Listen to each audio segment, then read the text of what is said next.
একটা বাংলায় প্রভাব বলতেন যে নেই কাজ খই ভাজ। ভারতীয় জনতা পার্টির হাতে কোন রকম কোনো কাজ নেই, একটাই কাজ আছে, সকাল থেকে রাত অব্দি মুসলিমদের পিছনে কিভাবে বাস দেওয়া যায়, কিভাবে কাটি দেওয়া যায়, মুসলিমদেরকে কিভাবে আতঙ্কবাদী বলা যায়, মুসলিমদেরকে কিভাবে জিহাদি বলা যায়, মুসলিমদেরকে গাছে নাকি উল্টো করে ঝুলিয়ে মাথা নিচু করে পেটাবে আর এই ভারতের মাটির থেকে নাকি বার করে দেবে। এই গাদ্দার শুভেন্দু অধিকারী বলেছিল। আমি শুভেন্দু অধিকারীকে চ্যালেঞ্জ করে বলেছি যে আমি মুসলিম হিন্দু আমি বুঝি না, ভারতবাসী আমার ভারতবাসী দরকার নেই বলা যে তুমি বাংলার মানুষ বাংলাটা নিয়ে রাখে কথা বলাতে রাইটস। আমি মনে করি বাংলার একটা কোন মানুষের প্রতি যদি আঘাত পৌঁছায় শুভেন্দু অধিকারীকে ডান্ডাতে মেরে ওই স্বপ্নবাদীর চেষ্টা করে দেবে। তার জন্য যদি স্বপ্নবাদীর নামে কেউ কোনো কেস করুক আমাকে 10 মিনিটের বেশি কোনো থানাতে আটকাতে পারবে না। আর এবং আমি এই কারণে একটা গ্যারান্টি দিয়ে বললাম, অনেকে বলে স্বপ্নবাদীকে পুলিশ প্রশাসন যথেষ্ট সাপোর্ট করে, এমএলএ এমপিরা সাপোর্ট করে, পাবলিক সাপোর্ট করে। আরে স্বপ্নবাদী কোনোদিন কোনো রাষ্ট্রের বিরুদ্ধে কথা বলেনি। কারণ এই আজকে মুর্শিদাবাদে এসেছিল, ওই বারান্দার সাগরদিঘিতে একটা প্রোগ্রাম ছিল, আমি জানতে পারলাম যে স্বপ্নবাদী আসছে। তার জন্য কালকে আমি ফোন করলাম রাত্রে যে দিদি আপনাকে আমার বাড়ি আসতে হবে। এটা দিদি ভাই একটা ভালো সম্পর্ক আছে, এটাই কারণ, আর অন্য কিছু ব্যাপার নেই। সত্যি কথা বলতে মুর্শিদাবাদে আমার আশাটা বেশিরভাগ এখানেই আমি আসি বেশি, কারণ মুর্শিদাবাদের মানুষ আমাকে এতটা ভালোবাসে যে ভালোবাসার টানে আমি প্রায় চলে আসি। কলকাতার থেকে ছুটে প্রায় 500 কিলোমিটার আপ ডাউনের রাস্তা আমার হয়। তো আজকে যা পরিস্থিতি দেখলাম, আমি দাদার বাড়ি থেকেই আমি বলি, এখন বর্তমান আমি লিটনদার বাড়িতে খাওয়া দাওয়া করলাম, এখানে লাঞ্চ করলাম। তো অক্টোবরাতে এই দাদাদের বাড়ির সব আমার মানে দাদাদের সব বউ, তার ভাইয়ের বউ, বৌদিরা, ওনার কাকিমা অনেকেই আছেন, ওনাদেরকে দেখানো যাবে না। তো ওনারা আমার সঙ্গে কথা বললো এবং ওনাদের সঙ্গে আমি কথা বললাম, ওনারা আমাদের জন্য রান্না করে রেখেছে। এত সুন্দর ব্যবহার ওনাদের বাড়ির, লিটনদার পুরো ফ্যামিলির প্রত্যেকের ব্যবহার এত ভালো, আর ওনারা এতটা আমাদেরকে যত্ন করে আমাদেরকে খাওয়া দাওয়া করতে বললো, আমরা খেলাম। সত্যি কথা বলতে এরকম ভালোবাসা আমার মনে হয়, জানি না আর এর পরের জীবনে জন্ম নিয়ে মানুষ রূপে যদি জন্ম হয় পাবো কিনা আমি জানি না। তবে মুর্শিদাবাদের মানুষ মানুষকে অত্যন্ত রেসপেক্ট করে এবং অত্যন্ত আপ্যায়ন করে। এছাড়া আমি প্রায় ভিডিওতে এবং লাইভ করে, এবং আমি সাগরদিঘিতে অলরেডি একটা ব্লাড ডোনেশন ক্যাম্পে আমি বক্তব্য দিয়ে আসলাম, যেখানে আমি বলে দিয়েছি অলরেডি, যেটা সত্যি কথা সেটা বলেছি, যে পশ্চিমবাংলার মধ্যে যতগুলো জেলা রয়েছে সেখানে মুর্শিদাবাদ জেলা আমার চোখে সব থেকে মানে সেরা জেলা, যেখানকার মানুষ অত্যন্ত মানুষ প্রিয়, অত্যন্ত মানুষকে ভালোবাসে। সে যে কোনো মানুষ হতে পারে, যে কোনো ধর্মের হতে পারে, যে কোনো মানুষ হতে পারে। আজকে আমরা অনেক সময় দেখি নানান রকম ভাবে যেসব পলিটিক্যালি সব ফায়দা নোটার জন্য অনেকেই যে হিন্দু মুসলিম করে, এই যে মুসলিম মুসলিম মসজিদ মসজিদ মন্দির, এই যে কত কথা সমাজের সামনে তুলে ধরে যাতে মানুষের মধ্যে একটা ভাইলেন্স সৃষ্টি, একটা ডিভাইডেড হয় হিন্দু মুসলিমের মধ্যে। কিন্তু এই পজিশনে এই মুর্শিদাবাদে আসলে আমার মনে হয় তাদের মনের থেকে এগুলো সবসময়ের জন্য আউট হয়ে যাবে। কারণ মুর্শিদাবাদ হচ্ছে ভালোবাসার শহর, মুর্শিদাবাদ হচ্ছে ভালোবাসার মানে মাটি, মুর্শিদাবাদ হচ্ছে ভালোবাসার একটা প্লেস। আর ঈদের সময় এত সুন্দরভাবে সবাই ঈদ পালন করেছে। আমাকে শুধু না, ফেসবুকে যখনই আমি দেখছি, অন করছি, ইউটিউব অন করছি, টিভি দেখছি, তখনই একটাই কথা, কেউ পোস্ট করছে যে আমার অমুক বন্ধু আমাদেরকে ইনভাইট করেছে ঈদেতে, কেউ বলছে অমুক দাদা আমাকে ইনভাইট করেছে ঈদের দিন, আমরা যাবো। আমাদের মধ্যে সম্প্রীতিটাকে বজিয়ে রাখতে হবে, আমাদের মধ্যে ভালোবাসাটাকে বজিয়ে রাখতে হবে। অনেক আছে তারা হয়তো ভাবে যে স্বপ্ন ভাদুরই মনে হয় সবসময়ের জন্য মানে একটা ধর্মের প্রতি কম, যদি একটা ধর্মকে নিয়ে কথা বলে। আমার মনে হয় যারা এইসব কথাগুলো যারা ভাবে, যাদের কনসেপ্টের মধ্যে এইসব মানে কথাগুলো রয়েছে, আমি তাদেরকে একটা কথাই বলবো যে কোন সম্প্রদায়কে রেসপেক্ট করা মানে তাদেরকে সাপোর্ট করা না, এবং কোন সম্প্রদায়ের মানুষকে ভালোবাসা মানে তাদেরকে সাপোর্ট করা না। একটা কথা জানতে হবে যে মানুষের মানবিকতার পরিচয়টাই আমরা সবসময় আগে তুলে ধরি, যে এই মানুষটা ভালো। আজকে লিটনদা একটা মুসলিম ধর্মের মায়ের সন্তান, লিটনদা এবং আমাদের আর একজন মেহবুব আলম দাদা আছে শামসেরগঞ্জের 16 নম্বর ওয়ার্ডের কাউন্সিলরের হাজবেন্ড। তো আমি সত্যি কথা বলতে শামসেরগঞ্জে যখনই পা দিই, ইভেন আমি যখন এই মুর্শিদাবাদ জেলাতে আসার কোনো প্রিপারেশন করি, আমি কিন্তু প্রথমে ভেবে নিই যে আমাকে কিন্তু শামসেরগঞ্জের লিটনদার সঙ্গে এবং আমার মেহবুব আলম দাদার সঙ্গে দেখা করতে হবে। আজকে লিটনদা এত ভালোভাবে আমাদেরকে ফ্যামিলি সহ উনি একসঙ্গে লিটনদা আমাদের সঙ্গে খাওয়া দাওয়া করলো, এবং আমরা এক জায়গায় বসে মানে মনে হচ্ছে না আমাদের তার নিজের ফ্যামিলি। ঠিক আছে, ভালোবাসা না এমনই একটা সাবজেক্ট না যে ভালোবাসার মধ্যে না কেউ ভাঙন ধরাতে চাইলে তাকে অনেক রকম অনেক কিছু তাকে কিন্তু অতিক্রম করে আসতে হয়। তো আমি একটা কথাই বলতে চাই যে যারা হিন্দু আর মুসলিমের মধ্যে বিভাজন করার চেষ্টা করছে, আমি কোনো নাম মেনশন করে বলতে চাই না, তাদেরকে একটা কথাই বলবো, হিন্দু মুসলিমের মধ্যে বিভাজন করতে হলে বিশেষ করে পশ্চিমবাংলার মাটিতে তাদের সামনে বড় বড় পাহাড় পর্বত পড়বে, অনেক রাস্তা অতিক্রম করতে হবে, তবুও লাস্টে সফলতা হবে কিনা আই হ্যাভ নো আইডিয়া, কোনোদিনও হবে না। কারণ আজকে দুর্গাপূজার সময় আমরা দেখেছি আমাদের বিভিন্ন আমাদের ঠাকুরের মন্দির, আমাদের মা দুর্গাকে দেখতে আমাদের মুসলিম ধর্মের যেসব মা বোনেরা ভাইয়েরা দাদারা গুরুজনেরা আছেন তারা কিন্তু যায় প্যান্ডেল দেখতে, ঠাকুর দেখতে। তাই বলে কি তারা কি মানে হিন্দু হয়ে গেল? বা আমি আজকে একটা মুসলিম বাড়িতে আজকে আমি খাওয়া দাওয়া করলাম, লাঞ্চ করলাম, হ্যাঁ, যে আমার পাশে অর্জুন দাস আমার ভাই রয়েছে, এই ভাই আমার সঙ্গে এসছে, তাই কে ভাই মুসলিম হয়ে গেল না আমি মুসলিম হয়ে গেলাম?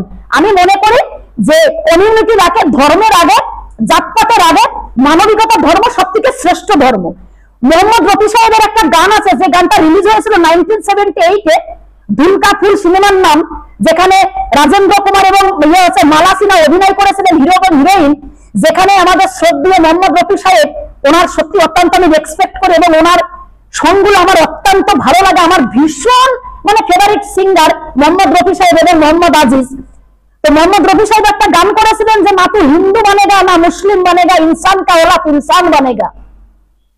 আমি মনে করি যে মানুষের প্রথম পরিচয় সে একজন মানুষ, এবং তাকে মানবিকতা দেখানোর সত্যিকে তার প্রথম কর্ম, সে যদি কর্ম ভালো করে তার ধর্ম অটোমেটিক কিন্তু তার কাছে শ্রেষ্ঠ হয়ে ওঠে। আজকে আমি হিন্দু, আমি একটা ব্রাহ্মণ ঘরের বউ, এবং আমার টাইটেল ভাদুরী। আজকে ভাদুরী আমাদের কিন্তু সারা পৃথিবী চেনে, এটা আমি গর্ব করে বলি।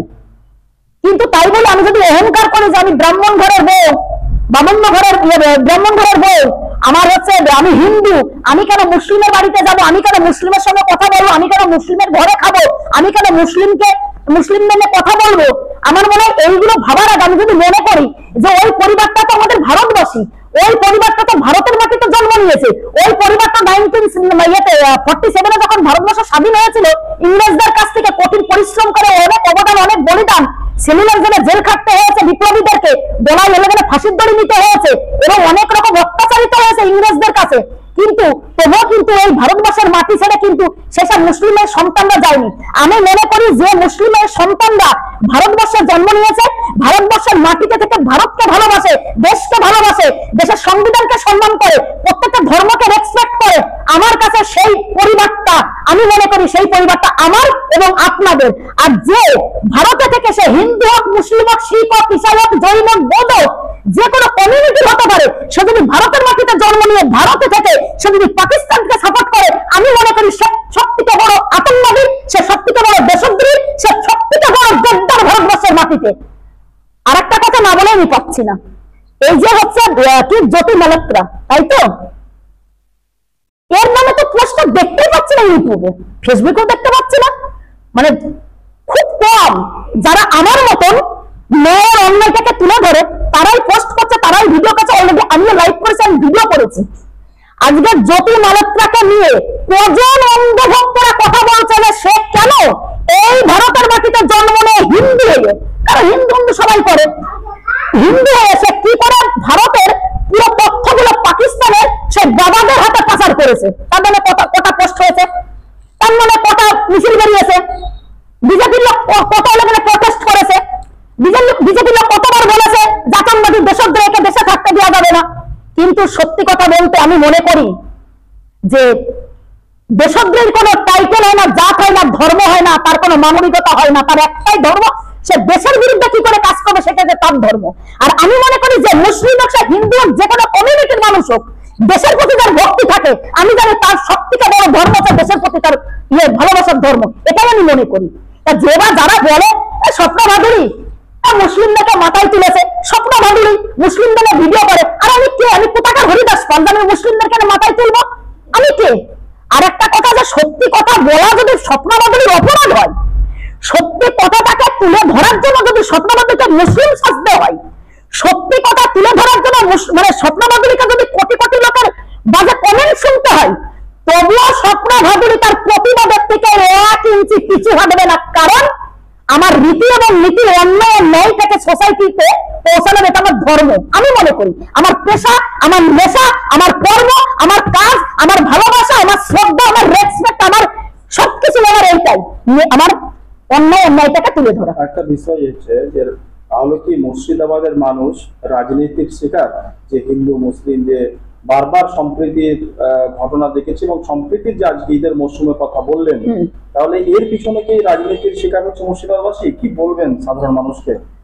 কারা করছে এই রাজনীতিটা, কারা করছে? আমি মুর্শিদাবাদ জেলার সাগরদিঘি বিধানসভার পবিত্র মাটিতে দাঁড়িয়ে আমি একটা কথাই বলবো, আমি কোনো মিথ্যে কথা বলতে পছন্দ করি না।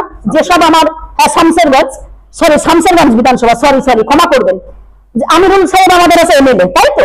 তো শামসেরগঞ্জ বিধানসভার মাটিতে দাঁড়িয়ে আমি একটা কথাই বলবো যে ভারতীয় জনতা পার্টির ওই জালে যদি আপনারা পা দিয়ে থাকেন, আগামীতে যখন বেরোতে চাইবেন, মুন্ডু, হাত এবং পা কিন্তু গোল করে ঘুরিয়ে মানে জালের মধ্যে রেখে দেবে, আপনি বেরোতে পারবেন না।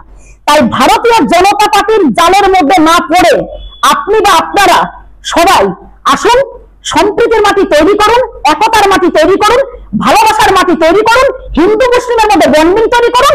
আপনি যতটা মন্দিরের প্রতি শ্রদ্ধা রাখবেন, ঠিক ততটা আপনি মসজিদের প্রতি শ্রদ্ধা রাখুন, আপনি গুরুদ্বারের প্রতি শ্রদ্ধা রাখুন, আপনি মাজারের প্রতি শ্রদ্ধা রাখুন, আপনি মসজিদের প্রতি শ্রদ্ধা রাখুন, আপনি মাটির প্রতি শ্রদ্ধা রাখুন। পলিটিক্যালি ফায়দা, দেখো একটা কথা বলি যে অ্যাকচুয়ালি ভারতীয় জনতা পার্টির কোনো কাজ নেই। আমরা ছোটবেলায় ঠাকুমার মুখে শুনেছি, আমার 4টে পিসিদের মুখে শুনতাম যে যার কাজ থাকে না তাকে তো একটা কিছু নিয়ে পড়ে থাকতে হবে, নাহলে তার দিনটা যাবে কি করে। তো আমার ঠাকুমা একটা বাংলা একটা মানে শোনাক বলতো, একটা বাংলায় প্রভাব বলতেন যে নেই কাজ খোল ভাজ। ভারতীয় জনতা পার্টির হাতে কোন রকম কোনো কাজ নেই, একটাই কাজ আছে, সকাল থেকে রাত অব্দি মুসলিমদের পিছনে কিভাবে বাস দেওয়া যায়, কিভাবে কাটি দেওয়া যায়, মুসলিমদেরকে কিভাবে আতঙ্কবাদী করা যায়, মুসলিমদেরকে কিভাবে জিহাদি করা যায়, মুসলিমদেরকে গাছে নাকি উল্টো করে ঝুলিয়ে মাথা নিচু করে পেটাবে আর এই ভারতের মাটির থেকে নাকি বার করে দেবে। এই গাদ্দার এলাকার শুভেন্দু অধিকারী বলেছিল। আমি শুভেন্দু অধিকারীকে চ্যালেঞ্জ করে বলেছি যে আমি মুসলিম হিন্দু আমি বুঝি না, ভারতবাসী, আমার ভারতবাসী দরকার নেই বলা যে তুমি বাংলার মানুষ, বাংলাটা নিয়ে রাতে কথা বলাতে রাইটস। আমি মনে করি বাংলার একটা কোন মানুষের প্রতি যদি আঘাত পৌঁছায়, শুভেন্দু অধিকারীকে দণ্ডাদে মেরে এই স্বপ্নবাদীর চেষ্টা করে দেবে। তার জন্য যদি স্বপ্নবাদীর নামে কেউ কোনো কেস করুক, আমাকে 10 মিনিটের বেশি কোনো থানাতে আটকাতে পারবে না। আর এবং আমি এই কারণে একটা গ্যারান্টি দিয়ে বললাম, অনেকে বলে স্বপ্নবাদীকে পুলিশ প্রশাসন যথেষ্ট সাপোর্ট করে, এমএলএ এমপিরা সাপোর্ট করে, পাবলিক সাপোর্ট করে। আরে স্বপ্নবাদী কোনোদিন কোনো রাষ্ট্রের বিরুদ্ধে কথা বলিনি, কারণ এই দেশে আমি জন্ম নিয়েছি, এই দেশ আমার মাতৃভূমির মাটি, এই দেশ আমার পবিত্র মাটি, এই দেশ আমার স্বর্গ। এই দেশের বিরুদ্ধে, সমাজের বিরুদ্ধে, এই দেশে যারা বাস করছে, দেশে যারা জন্ম হয়েছে, এই সমাজের মানুষের বিরুদ্ধে যে বা যারা কাঠি দেবে তাদেরকে উচিত শিক্ষা দিতে স্বপ্নবাদীর একাই 100। পলিটিক্যালি মান কিচ্ছু খেলতে পারবে না। আমি মনে করি এই শামসেরগঞ্জ বিধানসভা আরো শক্ত মজবুত মাটি তৈরি হলো বিকেন্দা। কেন? হিন্দু মুসলিমের মধ্যে যখন একটা বিভাজন সৃষ্টি করতে চেয়েছিল, অলরেডি একটা ভাইলেন্স হয়েছিল, যে ঈশ্বরের কৃপায়, আল্লাহর দোয়াই এবং এই মানে শামসেরগঞ্জ যেসব জনগণ আছে তাদের প্রত্যেকের প্রচেষ্টায় সেসব তো দান্ডিক বাউদিক মানে বাদিকে দিক চলে গেছে, কিন্তু এই শামসেরগঞ্জ বিধানসভাতে ভালো রেজাল্ট হবে মামাটি মানুষ তৃণমূল কংগ্রেস। কারণ মামাটি মানুষের যে এমএলএ রয়েছে আমিরুল স্যার, ওনার সঙ্গে আমার একটু কথা হলো, ওনার একটাই কথা যে দিদি আমি একটা মুসলিমকে তার পাশে দাঁড়ানোর আগে আমি একটা হিন্দু পরিবারের পাশে আগে দাঁড়াই, কারণ আমার পরিবার আমাকে শিখিয়েছে যে তুমি নিজের ধর্মের প্রতি তো তুমি বিশ্বাস রাখো, ভরসা রাখো, শ্রদ্ধা করো, ভালোবাসা নিজের ধর্মের মানুষকে দেখো, কিন্তু তার আগে তুমি অন্য ধর্মের মানুষদেরকে ভালোবাসবে, শ্রদ্ধা করবে, এটাই তোমার কিন্তু আল্লাহ তোমাকে শিখিয়েছে। তাছাড়া এটা ভুল বলেছি? এটা আমি ভুল বলিনি নিশ্চয়ই। স্থানীয় বিধায়ক আর কাউন্সিলর মেহবুব তার প্রতি দোষী সাব্যস্ত করেছে হাইকোর্ট, যে এসআইটি যেটা রিপোর্ট ছিল, কি বলবো? মহামান্য আদালতকে আমরা সবসময় রেসপেক্ট করি, আর আমরা মনে করি যে মহামান্য আদালত একটা ইনসাফের একটা প্লেস, যে প্লেস থেকে প্রত্যেকটা হাজার হাজার লক্ষ লক্ষ কোটি কোটি মানুষ ইনসাফ পায়। আমরা আশাবাদী মহামান্য আদালত সঠিক ইনভেস্টিগেশন করে সঠিক বিচার করবেন। আমার একটাই কথা, যদি মেহবুব আলম কোনো অন্যায় করে থাকে, এমএলএ যদি কোনো অন্যায় করে থাকে তার জন্য ভারতের রুলস অফ ল রয়েছে, আইন সাজা দেবে। কিন্তু যদি অন্যায় না করে থাকে, যারা এনাদের বিরুদ্ধে এনাদের এগেনস্টে যারা এই ধরনের এলিগেশন তুলেছে তাদের এগেনস্টে মাননের কেস করবে সাধারণ পাবলিক যারা ভালোবাসে তাদেরকে। এটাই বলবো, আইনের বিরুদ্ধে কোনো মানুষ না, একটা আইন প্রত্যেকটা মানুষের জন্য সমান। সংবিধানে প্রত্যেকটা ভারতবাসীর অধিকারের কথা এক লেখা আছে। ভারতে যেটা রুলস অফ ল, একজন গরিবের জন্য, একজন ভিখারির জন্য, একজন বড় লোকের জন্য, একজন শিল্পপতির জন্য, একজন এমএলএ, একজন এমপি, একজন স্বরাষ্ট্রমন্ত্রী, একজন সিএম, একজন প্রধানমন্ত্রী, এভরিথিং এ টু জেড টোটালটা মানুষ, প্রত্যেক মানুষের জন্য কিন্তু সমান কিছু নিয়ম। মহামান্য আদালত অবশ্যই বিচার সঠিক করবেন, সেইটুকু আমরা আশাবাদী। আর আমি যতটুকু জানি, মেহবুব আলম দাদার সঙ্গে আমার দীর্ঘদিনের পরিচয়, লিটন শেখ দাদার সঙ্গে আমার দীর্ঘদিনের পরিচয়। তবে এনাদের আমি নিজে খুব কাছের থেকে তাদের সঙ্গে মিশিত। আমি দেখি দাদাদের সঙ্গে একটা মুসলিমকে আমি দেখিনি, যাকে বলি যে দিদি ওনার নাম এই, সে বলে যে ও তো লিটন।